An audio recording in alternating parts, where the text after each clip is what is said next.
Repeat after me. Demure, demure, demure. Meaning, demure describes someone, especially a woman, who is reserved, shy, or modest in behavior. It often implies a calm and gentle demeanor that avoids drawing attention. In a sentence, she had a demure smile that made her seem very approachable. Here, demure refers to her modest and gentle way of expressing herself.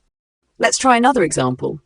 His sister was always demure, rarely speaking up in large groups. If you understand the word, comment below with your own sentence using demure. Synonyms. Some related terms for demure are reserved, someone who is quiet or restrained in behavior. Modest, avoiding attention and showing humility. Antonyms. The opposite of demure would be bold, confident and not afraid to draw attention. Outgoing, friendly and sociable, comfortable with attention. Part of speech, demure, is an adjective describing a reserved, modest or shy demeanor. If you found this helpful, make sure to like, share and subscribe to English Dictionary Infinity.